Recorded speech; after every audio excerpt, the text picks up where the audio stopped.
ஒரு ட்ரெயின்ல வந்து அடிச்சு பிடிச்சு எல்லாம் ஏறாங்க. அதுல ஒரு 2 பேர் அங்க இருக்க 5-6 பேர் சேர்ந்து இழுத்து போட்டு அடிக்கிறாங்க. கடைசியில அந்த ஒட்டுமொத்த கும்பலுமே நம்ம பொதுவா சொல்லுவோம் வட இந்தியா மாப் லிஞ்சிங்கோ, இந்த கூட்டு தாக்குதல் கூட்டு கலவரம் வந்து எளிமையா நடக்கணும். அதை அப்படியே அப்பட்டமா அங்க காட்டுது. இந்த 2 பேரை இழுத்து போட்டு ஒரு 4 பேர் அடிக்க ஆரம்பிச்சோன்னு அந்த கும்பல் அந்த 50-60 பேர் மனிதத்தன்மையே இல்லாம எட்டி உதைக்கிறது, காலில் போட்டு அவங்க கீழே விழுந்துட்டாங்க.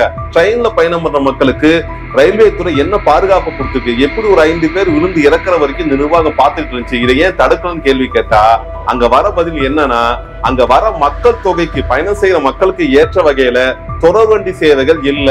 ஏன்னா 2019 பிரதமர் மோடி மிக பயங்கரமா அறிவிச்சாரு, இது வரைக்கும் இந்தியால ஒரு அதிவேக ட்ரெயினே கிடையாது, அதனால வந்தே பாரத்னு ஒரு ட்ரெயினை நாங்க அறிமுகப்படுத்துறோம். கிட்டத்தட்ட இன்னைக்கு 120 வந்தே பாரத் ட்ரெயின் ஓடிட்டு இருக்குது. ஆனா இதை வந்து பெருசா மோடி பேசினாரு. அப்படி அந்த ட்ரெயின் வந்ததுக்கு பிறகு என்ன ஆகுதுன்னா, அந்த ட்ரெயினோட கட்டணம் ரொம்ப அதிகம். அதுல எல்லா மக்களும் சாமியா பயணிக்க முடியாது. கண்டிப்பாக முன்பதிவு உண்டு. இது 3மே உழைக்கும் மக்களுக்கு சாத்தியப்படாத விஷயம்.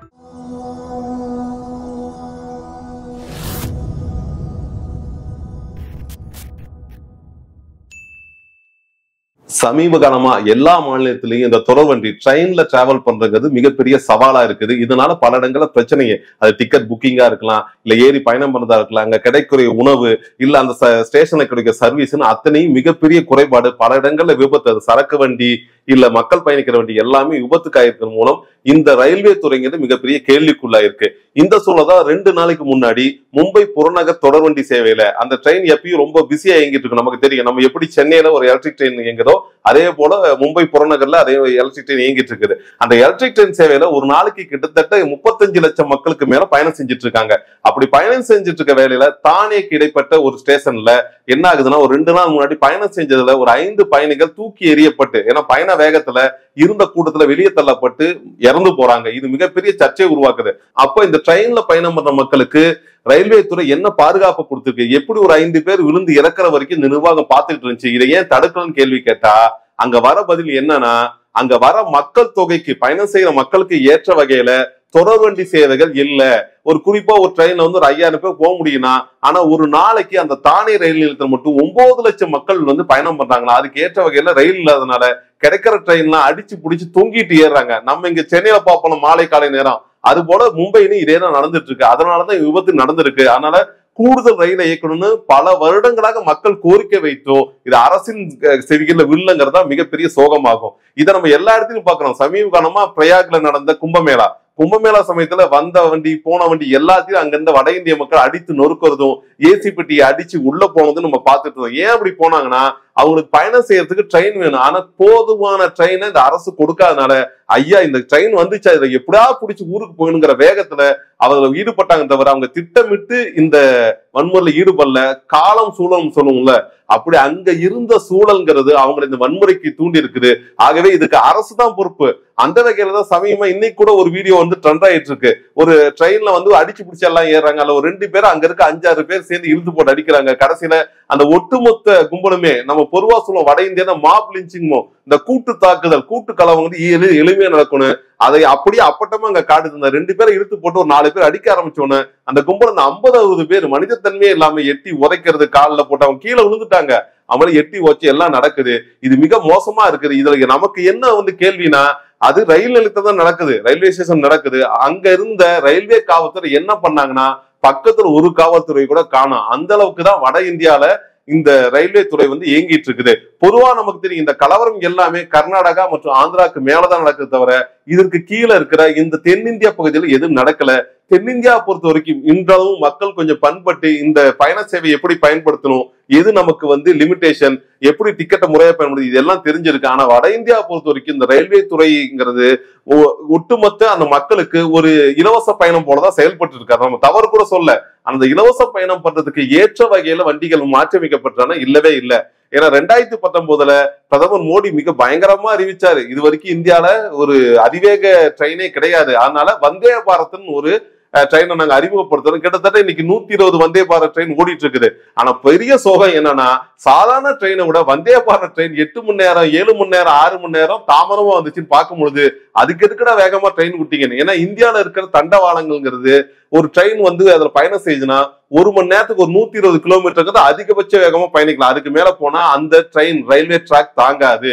இத வந்து ஐஐடி முதலிய நிறுவனங்கள் முன்னாடியே சொல்லிட்டாங்க. அதனால அதுக்கு மேல போக முடியாது. ஆனா வந்தே பாரத் ட்ரெயினோட வேகங்கிறது ட்ரையல் பார்ப்பாங்கல்ல, ஒரு கட்டுப்பாடான இடத்துல 150 கிலோமீட்டர் போயிருக்குது. அதுவே பொதுவெளியில பயன்படுத்தும் பொழுது வந்தே பாரத் ட்ரெயினோட வேகங்கிறது அதிகபட்சம் 1 மணி நேரத்துக்கு 160 கிலோமீட்டர் தான் போகும். நம்ம அதிகபட்சங்கிறது நடுவில் எந்த ட்ரெயினும் கிராஸ் ஆகக்கூடாது, வேற எந்த குறுக்கீடு இருக்கக்கூடாது, கால சூழல் அதாவது மழை இந்த மாதிரி பெருசு எது இருந்தாலும் எந்த தடங்களும் இல்லைன்னா இந்த பொதுவெளியில ஒரு ஓப்பன் ஸ்பேஸ் 160 கிலோமீட்டர் வரைக்கும் வந்தே பாரத். இதுதான் இந்தியாவில இருக்கிற உச்சகட்ட ரயில்வே ஸ்பீட் நம்ம சொல்ல முடியும். ஆனா இதை வந்து பெருசா மோடி பேசினாரு. அப்படி அந்த ட்ரெயின் வந்ததுக்கு பிறகு என்ன ஆகுதுன்னா அந்த ட்ரெயினோட கட்டணம் ரொம்ப அதிகம். அதுல எல்லா மக்களும் சாமானியா பயணிக்க முடியாது.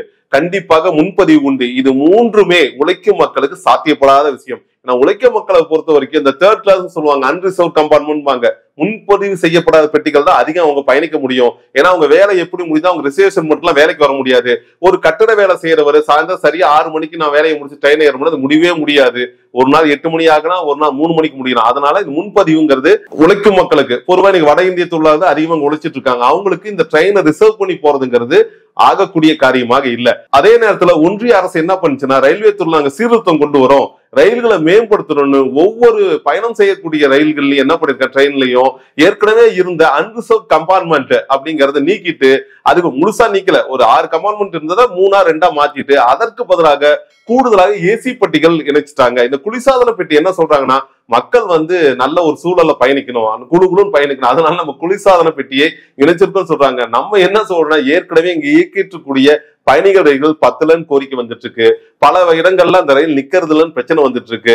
ஆனா முன்னை காட்டிலும் பல மடங்கு அதிகமாக மக்கள் ரயில் பயணம் செய்யறாங்க. ஏன்னா எல்லா மாநில அரசுகளும் பேருந்து கட்டணத்தை உயர்த்தி இருக்கிறது.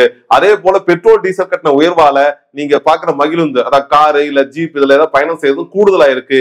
இந்த சூழல்ல அவங்களுக்கு எளிமையாக கிடைக்கக்கூடிய ஒரே ஒரு பயண வாய்ப்புங்கிறது இந்த தொடர்வண்டி பயணம் தான். ஆகவே தொடர்வண்டி கட்டணம் இன்னும் பெருசா உயர்த்தப்படல.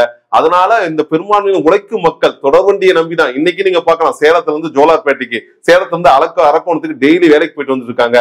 அதே போல மதுரையில இருந்து திருநெல்வேலிக்கு இல்ல திருநெல்வேலியில இருந்து கன்னியாகுமரிக்கு தினைக்கு வேலைக்கு போயிட்டு வருது. அதே போல மதுரை பகுதியில இருந்து கேரளா பகுதிகளுக்கு வேலைக்கு போயிட்டு வரக்கூடியவங்க, கோவையில இருந்து கேரளாவுக்கும் கேரளால இருந்து கோவைக்கும் பயணம் செய்யற மக்கள், இப்படி பெரும்பாலான மக்கள் இத நம்ம சொல்றது இந்த சவுத் இந்தியால நம்ம பார்த்த விஷயங்கள் தான். இந்த பெரும்பாலான மக்கள் இந்த தொடர்வண்டி நம்பிதான் பயணம் செஞ்சுட்டு இருக்காங்க. ஏன்னா அந்த கட்டணம் குறைவு, அன்ரிசர்வ் கம்பார்ட்மெண்ட் இருந்தாதான் அவங்க பயணிக்க முடியும். ஆனா ஒன்றிய அரசு செஞ்சிருக்க இந்த வேலைங்கிறது இந்த அன்ரிசர்வ் கம்பார்ட்மெண்ட் நீக்கணுங்கிறது மக்கள்கிட்ட பெரிய ஒரு பின்னடைவு ஏற்படுத்தியிருக்கு. இது நமக்கு பரவாயில்ல, வட இந்தியா பொறுத்த வரைக்கும் அந்த உழைக்கும் மக்களுக்கு இந்த தொடர் வண்டியில அன்ரிசர்வ் கம்பார்ட்மெண்ட் சிக்கல் இருக்கு. அதே போல இந்த புறநகர் வண்டி நம்ம சொல்லக்கூடிய இந்த எலக்ட்ரிக் ட்ரெயின்ஸ் இருக்குல்ல, அது கூட ரொம்ப குறைவாகிட்டே இருக்கு. சமீபத்துல சென்னையில கூட என்ன பண்ணிட்டாங்கன்னா புதிதாக நாங்க வந்து ஏசி தொடர் வண்டி அதாவது இந்த புறநகர் எலக்ட்ரிக் ட்ரெயின்லயே ஏசி ட்ரெயின் அறிமுகப்படுத்திருக்காங்க. இந்த ஏசி ட்ரெயின் ஃபர்ஸ்ட் வாரத்துக்கு ஒரு நாளைக்கு 4 முறைன்னு சொல்லி இன்னைக்கு ஒரு நாளைக்கு 8 முறை, ஒரு நாளைக்கு 12 முறை அதிகப்படுத்த இயல்பாக இயங்கக்கூடிய, ஏன்னா உங்களுக்கு சென்னையில ஒரு 5 ரூபா கட்டணத்துல ஒரு 10 ஸ்டேஷன் போயிட முடியும். அதை மாற்றிட்டு இந்த ஏசி ட்ரெயின் வச்சனா 40-50 ரூபா செலவு பண்ண வேண்டியிருக்கும். ஆகவே ஒரு கூலி தொழிலாளி ஒரு நாளைக்கு 100 ரூபா அதிக செலவு பண்ணும். அந்த திட்டத்தின் படி இந்த குளிர்சாதன வசதி செய்யப்பட்ட தொடர்வண்டி அதிகப்படுத்த வெகுஜன ஏழை மக்கள் வெறுத்து போகிறார்கள். அந்த வெறுப்புங்கிறது கோபம் வன்மமா மாறி அது கலவரமா மாறிக்குது. அந்த செயல்பாடு தான் இன்னைக்கு இந்தியாவில இருக்க பல்வேறு ரயில் நிலையங்களில் இந்த அடிதடி இல்ல ஒருத்தர் தள்ளி வருது, மும்பை புறநகர வண்டியில பயணித்த ஒரு 5 பேர் இறந்து போறது, இப்படி பல்வேறு நிகழ்வு பார்க்கிறோம். ஆகவே இதை ஒன்றிய அரசு கவனத்தில் எடுத்துக்கொண்டு தொடர்வண்டி சேவைகளை அதிகப்படுத்த வேண்டும். தொடர்வண்டி சேவைகளில் நாம் முன்பே குறிப்பிட்டது போல அன்ரிசர்வ் கம்பார்ட்மெண்ட் அதிகமா இணைக்க வேண்டும். ரயில்வே கட்டணத்தை முறைப்படுத்த வேண்டும். இது 3 செய்யணும். அதே போல ரயில் பயணிப்பவர்களுக்கு முறையான பாதுகாப்பு. ஏன்னா பல நேரம் முன்பதிவு செஞ்சுட்டு போறவங்க கூட அந்த சீட்ல உட்கார முடியாத அளவுக்கு கூட்டம் வந்துருது. 100 பேர் பயணம் செய்ய ஒரு பெட்டியில 500-600 பேர் பயணம் செஞ்சார்கள் என்றால் அங்க இருக்க கழிவறை பயன்படுத்த முடியாது, யாருக்கும் குடிநீர் முறையா கிடைக்காது, அந்த பெட்டிகளில் சுகாதார சீர்கேடு அனைத்தும் நிறைந்து விடும். ஆனா இவங்க என்ன கொடுத்திருப்பாங்க, ரிசர்வ் பண்றதுக்கான கூடுதல் கட்டணம் கொடுத்தும் கூட அவர்களுக்கு உட்கார இடம் கூட இல்லாமல் பயணம் செய்கிறார்கள். ஆகவே ரயில்வே நிர்வாகம் இதையெல்லாம் கவனத்தில் எடுத்துக்கொண்டு இது சரிப்படுத்த வேண்டும். ஆனால் அவர்களை பொறுத்தவரை இந்த போல பிரச்சனைகளை அதிகப்படுத்தி ஒரு கட்டத்தில் அரசு லாய்க்கற்றது, அரசார ரயில்வே நடத்த முடியாது. அதனால இதை தனியாருக்கு தாரை வார்க்கலாங்கிற முடிவுக்கு தான் கொண்டு போயிட்டு இருக்காங்க. ஏற்கனவே டிக்கெட் ரிசர்வேஷன் ஆகட்டும், அந்த சர்வர் கண்காணிக்கிறதாகட்டும், இல்ல அந்த உள்ள மெயின்டெனன்ஸ், ரயில்வே ஸ்டேஷன்ல இருக்க மெயின்டெனன்ஸ் எல்லாமே பிரைவேட் கொடுத்தாச்சு. இன்னும் ரயில் தண்டவாளமும் ரயில் தான் மிச்சம் இருக்கு. அதுலயும் ஒரு சில ரயில்கள் தனியார் அரசு ஒப்படைக்கப்பட்டாச்சு. ஆகவே அரசு இதை கண்டுகொள்ளாமல் இருப்பதற்கு காரணம் இந்த ரயில்வே துறை இந்தியாவிலே மிகப்பெரிய துறையாக ரயில்வே துறையை தனியாருக்கு தாரை வார்க்க வேண்டும் என்கிற எண்ணத்தில் தான் அது இது போன்ற கலவரங்கள், அடிதடிகள், உயிர் சேதங்கள் எதையும் கண்டு கொள்ளாமல் இருக்கிறது. ஆனால் மக்கள் எல்லா நாளும் இப்படி அமைதியாக இருக்க மாட்டார்கள். ஆகவே மக்களுக்கு தேவையான அளவிற்கு கூடுதலான ரயில்களை இயக்குவதுதான் இதற்கு தீர்வாக அமையும். அரசு ஒன்றிய அரசு என்ன பண்ணாங்கன்னா, பல்வேறு இடங்களில் பட்டியல் சிலை நிறுவனம், அது உலகத்திலேயே மிகப்பெரிய சிலை நாம தான் நிறைவேற்குங்கிறாங்க. அதே கூட ஒரு இடத்துல ஒரு பெரிய பாலத்தை தந்து நாங்க தான் அந்த பாலத்தை திறந்துங்கிறாங்க. அதெல்லாம் ஆகக்கூடிய செலவுகளா இருந்தாலும் தேவையான செலவான கண்டிப்பா கிடையாது. அதை தாண்டி மக்கள் நலன், மக்கள் சேவைதான் முக்கியமானது. அந்த வகையில் மேற்கண்ட செலவுகளை தவிர்த்து விட்டு கூட இனி வருங்காலங்களில் இந்த கூடுதல் ரயில் சேவைகளை இயக்குவதற்கு கூடுதல் நிதியை ஒதுக்குவது மட்டும்தான் அரசு செய்ய வேண்டிய வேலையாக இருக்கிறது. அதை இந்த அரசு கவனத்தில் எடுத்துக்கொள்ளும் என்று நம்புவோமாக.